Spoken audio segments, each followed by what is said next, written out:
pueblo voluntario y un caudillo inmutable. Pero el día del poder de Dios es un día de poder personal en nuestras almas, como aquel de Zaqueo, cuando el Señor le dijo, date prisa y desciende.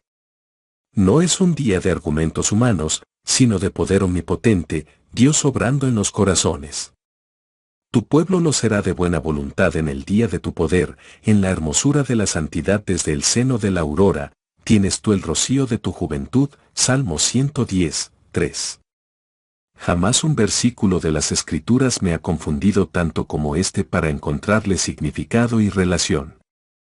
Al leerlo rápidamente, a primera vista, puede parecer muy fácil, pero si se escudriña cuidadosamente se encuentra dificultad para ensartar las palabras o darles un significado inteligible.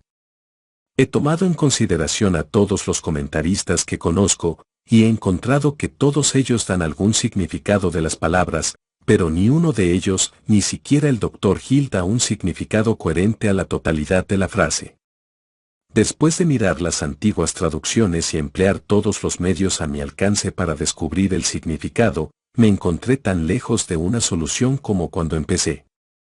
Matthew Henry, uno de los más sabios comentadores, sin duda el mejor para la lectura familiar, sin pretender que su traducción sea la correcta, expone el pasaje como sigue: tu pueblo vendrá voluntariamente en el día de tu poder en la hermosura de la santidad. En el seno de la aurora tienes tú el rocío de tu juventud, queriendo decir, con referencia a la última frase del versículo, que desde los primeros días de su vida, desde el seno de la aurora, los jóvenes se entregarán a Cristo Jesús. Pero yo no creo que sea eso precisamente, ya que hay dos puntos detrás de la palabra aurora que dividen la frase. Además, no dice, el pueblo se te ofrecerá voluntariamente, tú tienes el rocío de su juventud, como sería según lo entiende el comentarista, sino que dice de Cristo, tienes tú el rocío de tu juventud. Hasta que miramos completa y detenidamente toda la armonía del texto, o intentamos comprender la finalidad del Salmo, no pensamos que habíamos encontrado su significado, y, aún ahora, lo dejaremos a vuestro juicio para que decidáis si hemos conseguido o no obtener la mente del Espíritu, como creemos. Este salmo es una especie de cántico de coronación. Cristo es invitado a tomar posesión de su trono, siéntate a mi diestra. El cetro es colocado en su mano. La vara enviará Jehová desde Sión. Y entonces aparece la pregunta, ¿dónde está su pueblo? Porque un rey no será tal sin súbditos. El título más alto de la dignidad real no es sino vaciedad si carece de súbditos que sean su complemento. ¿Dónde, pues, encontrará Cristo aquellos que serán la plenitud del que es el todo en todos? Nuestra gran ansiedad no es por saber si Cristo es Rey o no, ya que sabemos que lo es, y Señor de la creación y de la providencia. Nuestra ansiedad es por sus súbditos. Frecuentemente nos preguntamos, oh, Señor, ¿dónde encontraremos tus súbditos? Cuando hemos predicado corazones endurecidos y profetizado huesos secos, nuestra incredulidad dice a veces, ¿dónde encontraremos gentes que sean los súbditos de su imperio? Todos nuestros temores se alejan con este pasaje, tu pueblo lo será de buena voluntad en el día de tu poder, en la hermosura de la santidad desde el seno de la aurora, y por la promesa de, tienes tú el rocío de tu juventud. Estos pensamientos están aquí para aliviar la ansiedad de los creyentes, y para hacerles ver cómo Cristo será efectivamente Rey y nunca le faltarán multitudes de súbditos. Encontramos en este texto dos promesas, una referente a su pueblo, y la otra al mismo Cristo, de que siempre será un Cristo fuerte, lozano, joven y poderoso. Y, primeramente consideraremos la promesa que afecta al pueblo de Cristo. Tu pueblo lo será de buena voluntad en el día de tu poder, en la hermosura de la santidad desde el seno de la aurora. He aquí una promesa de tiempo, en el día de tu poder. Una promesa de gente, tu pueblo. Una promesa de disposición, tu pueblo lo será de buena voluntad. Una promesa de carácter, tu pueblo lo será de buena voluntad en la hermosura de la santidad. Y, finalmente, una figura majestuosa, que enseña la forma en que serán realizadas todas estas cosas. Por medio de una metáfora muy audaz, Se dice que su pueblo vendrá tan misteriosamente como las gotas del rocío desde el seno de la aurora. No sabemos cómo, pero serán traídos por Dios. Tu pueblo lo será de buena voluntad en el día de tu poder, en la hermosura de la santidad. Y vendrán en el seno de la aurora. 1. En primer lugar, consideremos la promesa de tiempo. Cristo no va reuniendo su pueblo todos los días en general, sino en un día en particular, el día de su poder. No es el día en que el hombre se sienta más poderoso y capaz cuando las almas serán reunidas, porque los siervos de Dios predican a veces hasta que su propia complacencia les dice que han estado muy elocuentes y poderosos, y que por sus palabras los hombres serán salvos, pero no hay ninguna promesa de que veamos a los hombres reunidos en Cristo en el día de nuestro poder.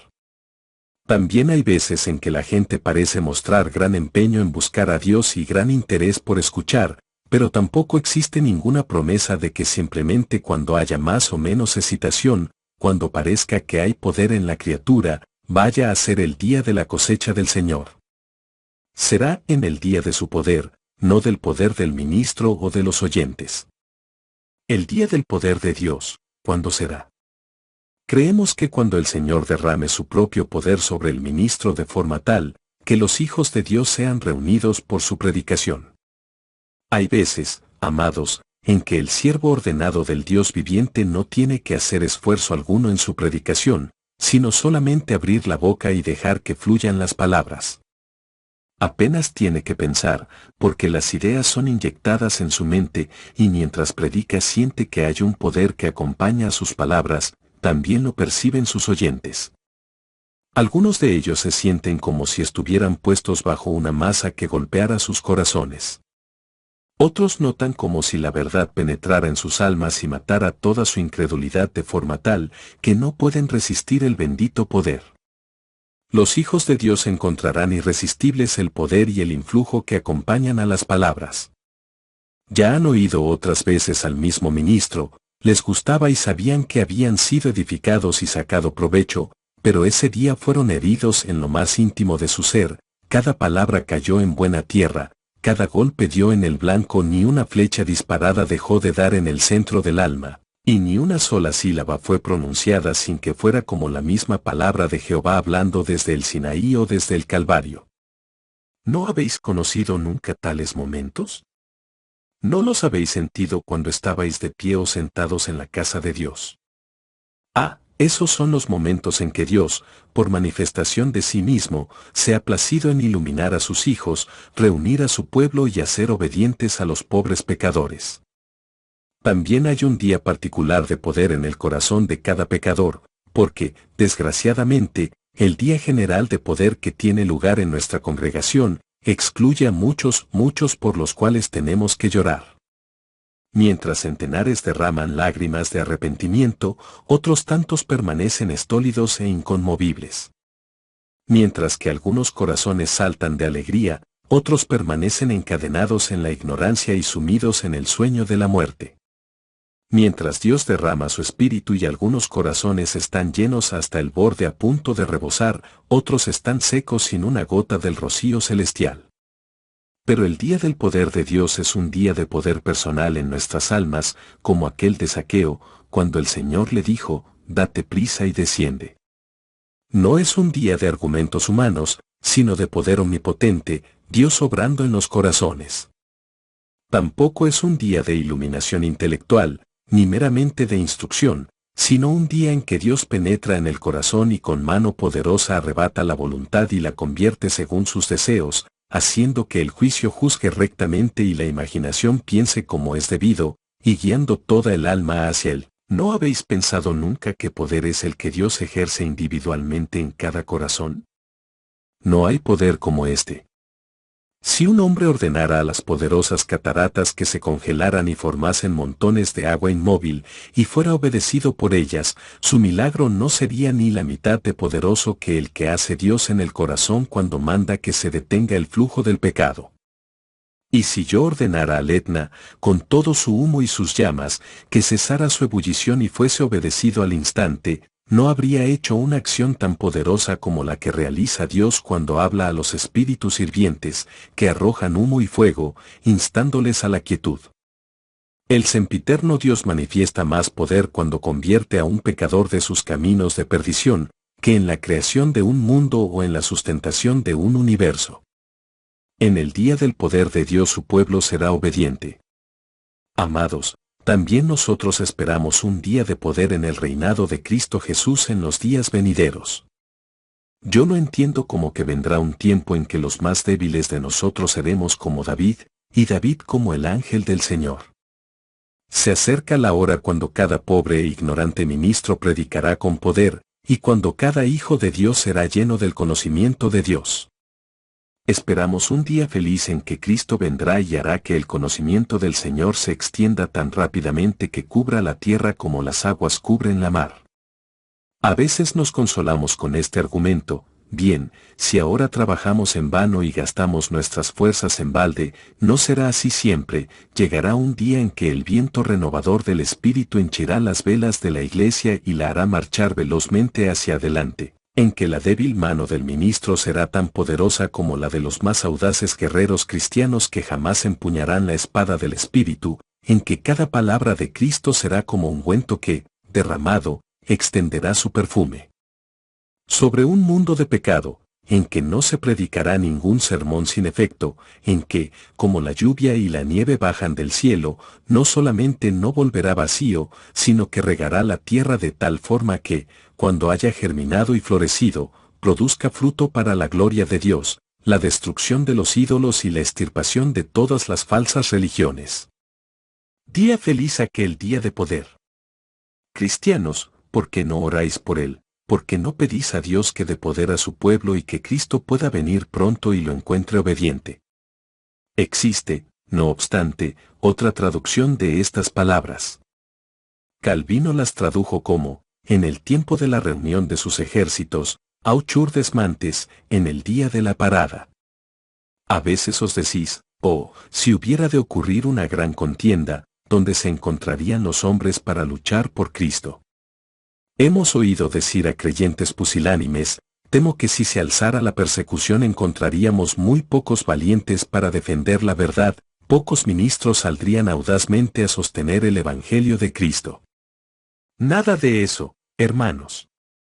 El pueblo de Cristo estará presto en el día de los ejércitos de Dios. Nunca tuvo el Señor batalla donde tuviera que decir: no tengo soldados en reserva. Ni tuvo ardua campana en la cual sus ejércitos fueran insuficientes. Una vez el profeta dijo: después alcé mis ojos, y mire, y he aquí 4 cuernos. Y dije al ángel que hablaba conmigo: ¿qué son estos? Y respondióme: estos son los cuernos que aventaron a Judá, a Israel y a Jerusalén. Mostróme luego Jehová 4 carpinteros. Y yo dije: ¿qué vienen estos a hacer? Y respondióme, diciendo: estos son los cuernos que aventaron a Judá, tanto que ninguno alzó su cabeza, mas estos han venido para hacerlos temblar, para derribar los cuernos de las gentes que alzaron el cuerno sobre la tierra de Judá para aventarla. Zacarías 1, 18-21. Dios tenía suficientes hombres para cortar los cuernos, y para construir su casa había 4, y disponía justamente de la clase de hombres que necesitaba para realizar su obra, porque los carpinteros estaban preparados. Siempre que se aproxime una contienda, Dios encontrará sus hombres. Siempre que haya que comenzar una batalla, Dios encontrará los hombres valientes que defiendan la verdad. No temáis nunca que el Señor no cuide de su iglesia. Tu pueblo no será de buena voluntad en el día de la batalla del Señor. ¿Has emprendido alguna noble empresa? Tal vez digas: he aquí un gran intento para evangelizar el mundo, pero ¿dónde encontraré quien vaya? La respuesta es: el pueblo de Dios lo será de buena voluntad en el día de sus ejércitos. Algunos maestros de escuela dominical se quejan de que en sus iglesias no pueden encontrar los necesarios para recorrer el distrito. ¿Por qué no? Porque no tienen suficiente gente de Dios, pues la gente de Dios lo será de buena voluntad en el día de sus ejércitos. Nos quejamos de que no hay ministros que evangelicen. ¿Por qué no? Porque no están completamente imbuidos en el espíritu del Maestro, pues su pueblo lo será de buena voluntad en el día de los ejércitos de Dios, cuando sean requeridos. Siempre tienen un corazón dispuesto, presto para la batalla, y no dirán, debo consultar a carne o sangre. No, este es su estandarte, adelante, soldados de Dios, y entrados en batalla, dicen, sacad las espadas.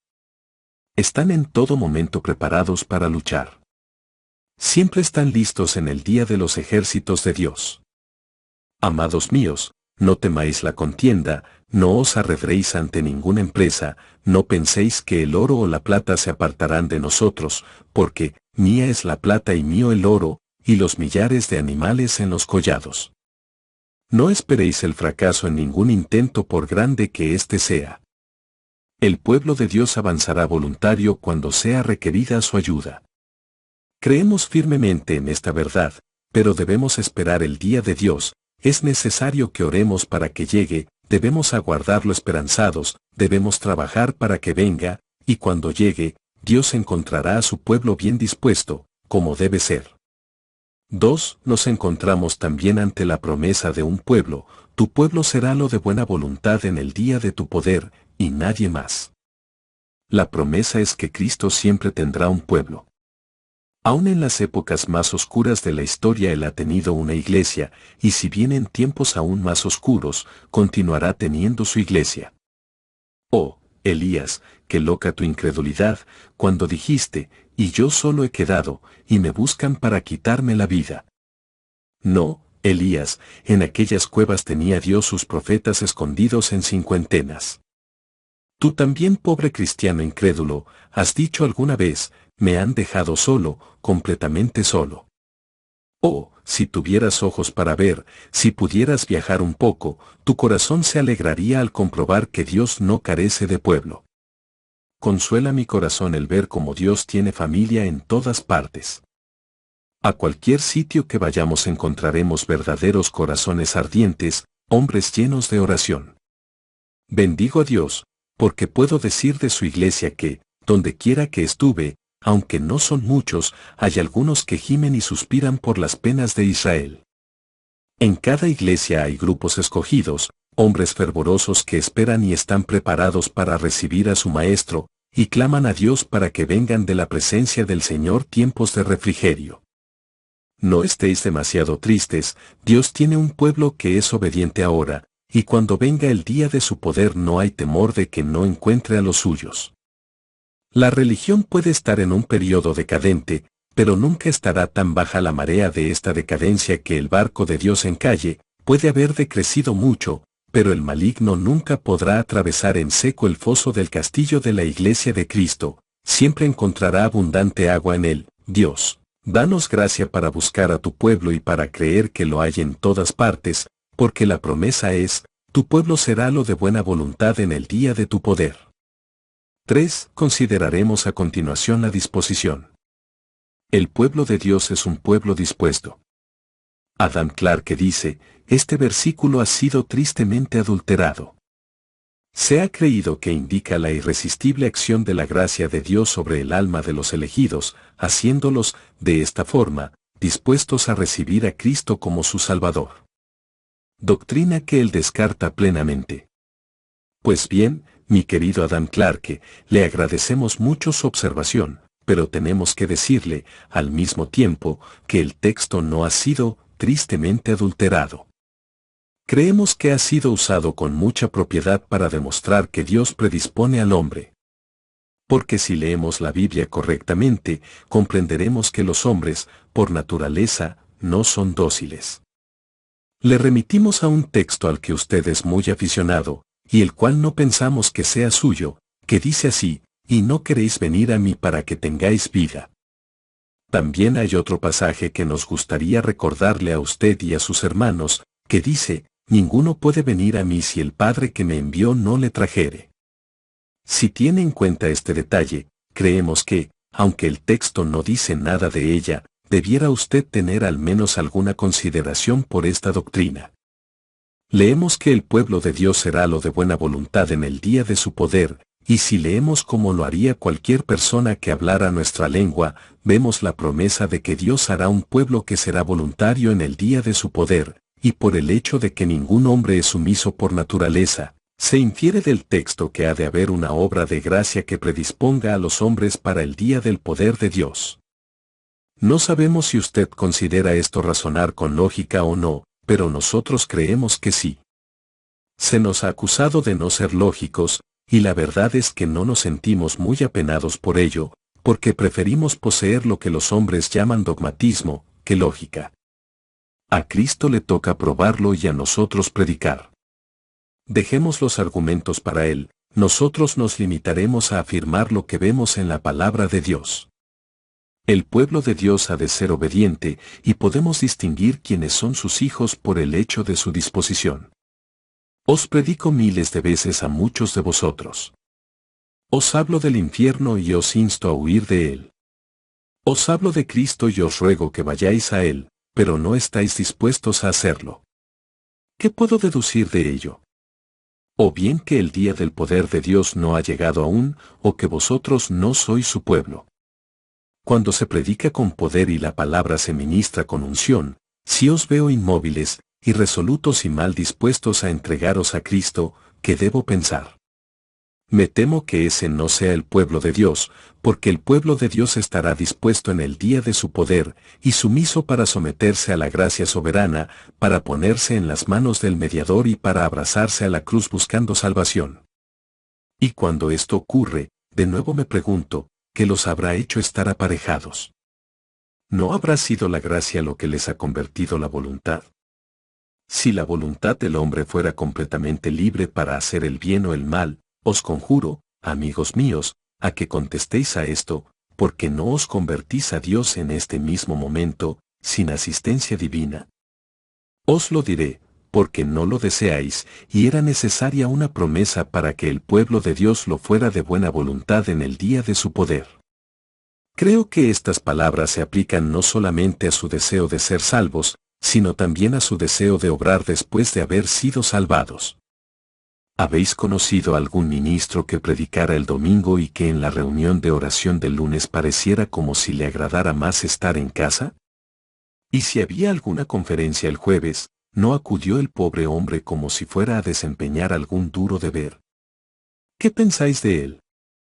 No creeréis que es uno de los del pueblo de Dios, porque si lo fuera lo haría de buen grado.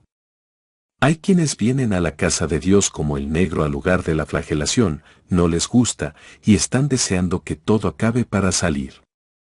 Pero, del pueblo de Dios, decimos. A los atrios, con gozo desconocido. Sube el pueblo bendecido. Es un pueblo obediente. Hay una colecta porque la iglesia de Dios requiere asistencia. Hay quien contribuye lo más exiguamente que puede, dentro del margen que le permite conservar su respetabilidad. El que así obra, no podemos creer que exhiba un espíritu cristiano, porque no hace las cosas con voluntad, mas los cristianos lo hacen todo de corazón, porque no les mueve una obligación, sino solo la gracia. Estoy seguro que hacemos las cosas mucho mejor cuando las hacemos voluntariamente que por obligación. Dios se complace en los servicios de su pueblo, porque son hechos de voluntad. El voluntarismo es la esencia del Evangelio, y Dios se agrada de tener por servidores a los voluntariosos. Nunca tendría esclavos alrededor de su trono, sino hombres libres, que con gozo y alegría se le ofrezcan voluntariamente en el día de su poder. 4. Casi no tenemos tiempo para discutir la totalidad del texto, pero, además de la disposición, notaremos brevemente el carácter del pueblo de Dios. Tu pueblo será lo de buena voluntad en el día de tu poder. En la hermosura de la santidad. Así es como serán revestidos, no solamente de santidad, sino de la hermosura de la santidad, porque la santidad tiene su hermosura, sus gemas y sus perlas, ¿y cuáles son estas? Serán vestidos con la hermosura de la santidad de la justicia imputada y de la gracia impartida. El pueblo de Dios es, por sí mismo, deforme, y de ahí que toda su belleza haya de serle dada. El estandarte de la hermosura es la santidad. Si un ángel descendiera del cielo, y llevara a Dios la más hermosa criatura que pudiera encontrar, no escogería las rosas de la tierra, ni haría un ramillete de lirios, sino que llevaría al cielo el hermoso carácter de un hijo de Dios. Donde quiera que encontrara un héroe que se negase a sí mismo, donde hallara un cristiano desinteresado, un ardiente discípulo, el ángel se detendría a tomarlo, y llevándolo a la divina presencia, exclamaría, Dios Todopoderoso, he aquí la hermosura, tómala, es tu hermosura. Estamos acostumbrados a admirar la belleza de las esculturas y a exclamar, esto es bello, pero la verdadera hermosura es la del cristiano, la hermosura de la santidad. Oh, vosotros, los jóvenes, los alegres, los engreídos, ¿por qué buscáis la belleza? ¿No sabéis que toda la de este mundo no os ha de servir de nada, porque al morir desaparecerá bajo el sudario? El tiempo robará de tu hermosura. La muerte enterrará tu gallardía. Mas si poseéis la hermosura de la santidad, ella irá en aumento, cada vez mayor y más preciosa. Entre los ángeles hermosos, vosotros, tan hermosos como ellos, permaneceréis revestidos de la justicia de vuestro Salvador. Tu pueblo será lo de buena voluntad, para marchar hacia adelante, pueblo ideal, santo y adornado con la hermosura de la santidad. 5. Como último punto de esta consideración, hay una audaz metáfora que debemos explicar. El texto dice, tu pueblo será lo de buena voluntad en el día de tu poder, en la hermosura de la santidad. Esto es comprensible, pero, ¿qué quieren decir las palabras, desde el seno de la aurora? El comentarista explica, desde los primeros días de su vida el pueblo de Dios se le ofrecerá voluntariamente. Pero no es ese el sentido. Nos encontramos ante una figura atrevida e inteligente. Se nos pregunta la procedencia del pueblo, cómo y por qué medios serán traídos, y de qué forma será hecho, y aquí la respuesta simple, ¿no habéis visto las gotas de rocío brillando sobre la tierra? ¿No os habéis preguntado nunca su procedencia, cómo aparecen en infinito número, tan prodigiosamente esparcidas por doquier, tan puras y transparentes? La naturaleza nos dice al oído, vienen del seno de la aurora. Así aparecerá el pueblo de Dios, tan silenciosa, divina y misteriosamente como si procediera del seno de la aurora, como las gotas del rocío. La filosofía ha tratado de descubrir el origen del rocío, y tal vez lo haya adivinado, pero para el oriental, uno de los enigmas más grandes era el de la localización del seno del rocío. ¿Quién es la madre de esas gotas perlinas? Así, de la misma manera, aparece el pueblo de Dios, misteriosamente. Alguno dirá al final de una predicación, no había nada de particular en lo que dijo aquel hombre, creí que oiría a un gran orador. ¿Cómo ha sido el medio de salvación de tantos miles? Pensé que escucharía algo interesante y más elocuente, pero he oído a muchos predicadores mucho más inteligentes e intelectuales que él, y me pregunto, ¿cómo se convertirían esas almas?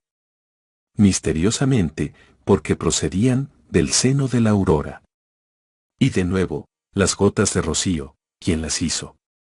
Se yerguen los reyes y príncipes sosteniendo sus cetros y ruegan a las nubes que derramen lágrimas, o las aterran con el redoblar de los tambores para que lloren. ¿Van los ejércitos a la batalla para obligar al cielo a abandonar sus tesoros y desparramar sus diamantes pródigamente? No, Dios es el que habla, Él susurra al oído de la naturaleza, y ésta llora de gozo al saber que se acerca la alborada. Dios lo hace sin la intervención aparente de otros fenómenos, no hay truenos ni relámpagos. Dios lo ha hecho, y así es como salvará a su pueblo, vendrán, desde el seno de la aurora, divinamente llamados, nacidos, bendecidos, numerados y esparcidos por toda la superficie del globo, enviados por Dios para ser el refrigerio del mundo, desde el seno de la aurora. Habréis observado cuán grande multitud de gotas de rocío aparecen con el alba, y probablemente os habréis preguntado de dónde viene tan grande muchedumbre. La respuesta está en el seno de la naturaleza, capaz de 10.000 nacimientos al mismo tiempo. Así, los hijos de Dios vendrán, desde el seno de la aurora. Sin esfuerzo, sin angustia, sin gritos de dolor, ni agonía, todo es secreto. nacerán en la frescura del seno de la aurora.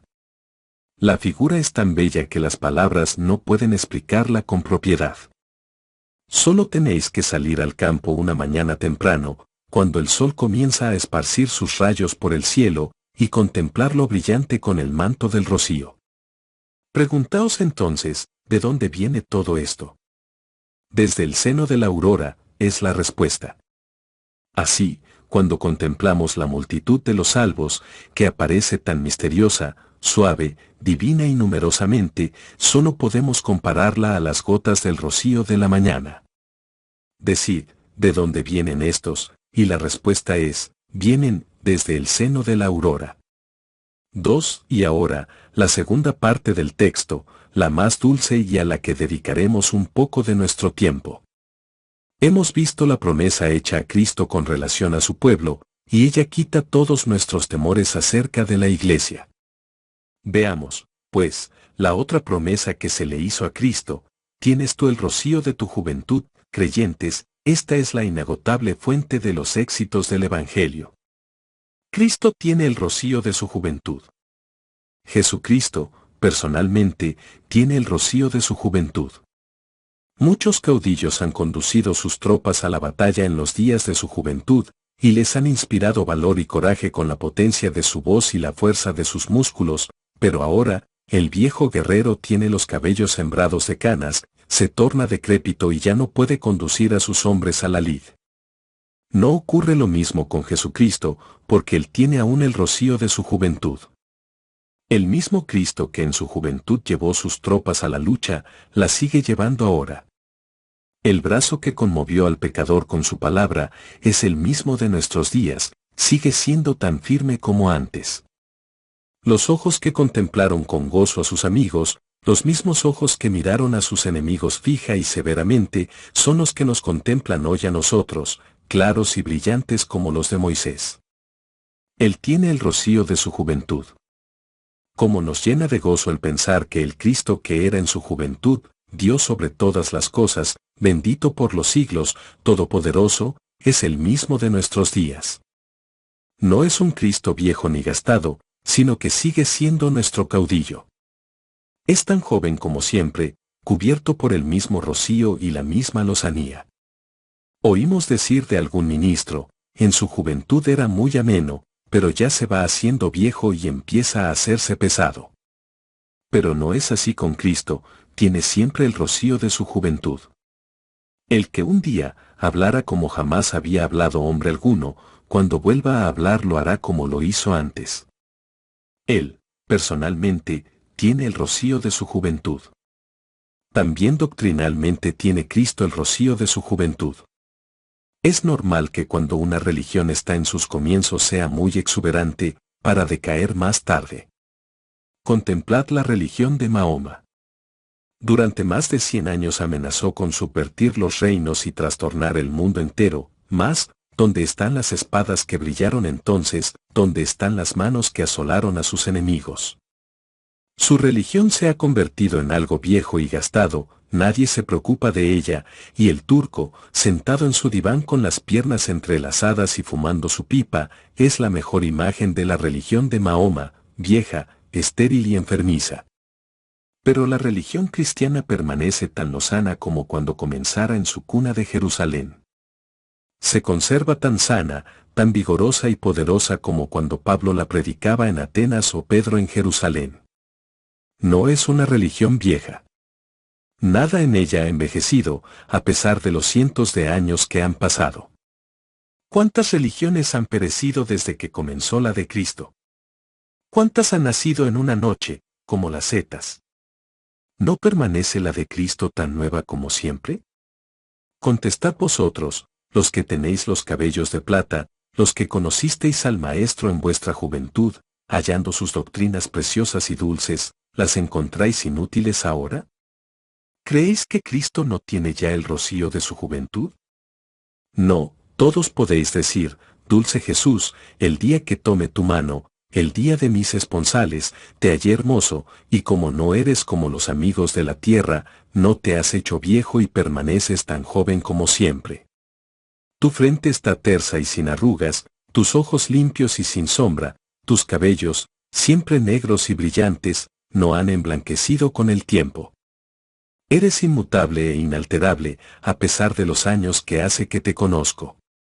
Ved, amados, el estímulo que es para nosotros, en la propagación del reino del Maestro, saber que no predicamos algo viejo y pasado de moda, sino una religión que conserva el rocío de su juventud. La misma que salvó a 3000 el día de Pentecostés puede salvar ahora a otros 3000. Predico viejas doctrinas, pero son tan nuevas como monedas recién salidas de la fundición celestial, la imagen y la inscripción permanecen igual de nítidas y el metal tan reluciente y pulido como siempre. Tengo aún una espada antigua, pero que no está enmohecida. No hallan en ella señal de flaqueza, aunque haya herido y cortado muchos rahabs, sigue tan nueva como cuando fue forjada en el yunque de la sabiduría. El mismo vigor tiene el Evangelio ahora que cuando era un Evangelio joven. Como Pedro lo predicó un día, muchos Pedros lo predican actualmente, y Dios los ungirá también. Igual que Pablo lo anunciaba, así otros Pablos lo anuncian hoy. Como Timoteo sostuvo la palabra del Señor, igual la sostienen los Timoteos de nuestros días, y el mismo Espíritu Santo los acompaña. Me temo que los cristianos no crean en esto, que Cristo tiene el rocío de su juventud. Tienen la idea de que los tiempos de los grandes avivamientos pertenecen al pasado. ¿Y los padres?, preguntan, ¿dónde están? Y nos sentimos inclinados a gritar, carro de Israel y su gente de a caballo, nadie volverá a llevar el manto de Elías ni veremos nuevamente hechos prodigiosos. ¡Oh, incredulidad necia! Cristo tiene aún el rocío de su juventud.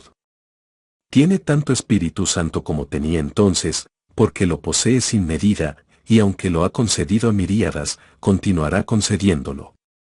Muchos se preguntarán, ¿cómo es que la gente de nuestro tiempo empieza a cansarse del Evangelio si éste tiene el rocío de su juventud? Amados míos, porque el Evangelio no viene a ellos en forma de rocío.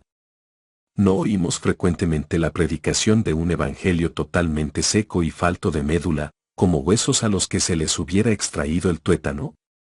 Esos huesos vacíos son muy apreciados por los teólogos filosóficos, que gustan de estudiar antigüedades y descubrir a qué animal inmundo pertenecen, pero carecen de utilidad para los hijos de Dios, porque no hay en ellos alimento. Necesitamos un evangelio ungido y con sabor, y cuando el pueblo de Dios lo posee nunca se cansa de él, porque encuentra en su contenido lozanía y rocío perdurable. Ahora bien, si Cristo tiene el rocío de su juventud, cuán diligentemente debemos proclamar su palabra nosotros, los que somos sus ministros. No hay nada como una fe firme para hacer a un hombre predicar poderosamente. Si yo creyera predicar un evangelio ruinoso y viejo no podría proclamarlo con celo, pero si creo que lo que anuncio es un evangelio fuerte y saludable, cuyos cimientos no han sido conmovidos y cuyo poder es tan grande como siempre, con cuanta fuerza lo predicaré. Gracias a Dios que hay unos cuantos corazones tan ardientes como siempre, unas cuantas almas tan firmes en la causa de su Maestro como fueron los apóstoles. Todavía hay unos cuantos hombres buenos y sinceros que se agrupan al pie de la cruz. Como los hombres de David en la cueva de Adulam, hay algunos hombres poderosos que se agrupan alrededor del estandarte. Él no se ha quedado sin testigos, tiene aún el rocío de la juventud, y ha de llegar el día en que aquellos que ahora se encuentran escondidos en la oscuridad saldrán como el rocío antes del amanecer, reluciendo en cada arbusto y adornando cada árbol, iluminando cada ciudad, alentando los pastos, y haciendo cantar de alegría a las pequeñas colinas. Ve, cristiano, y pon esto en forma de oración. Ora a Cristo para que su pueblo lo sea de buena voluntad en el día de su poder, y que Él siempre conserve el rocío de su juventud. Oh, príncipe, cabalga triunfalmente. Y haz que el mundo a tus pies te sea obediente. Adelante, Señor.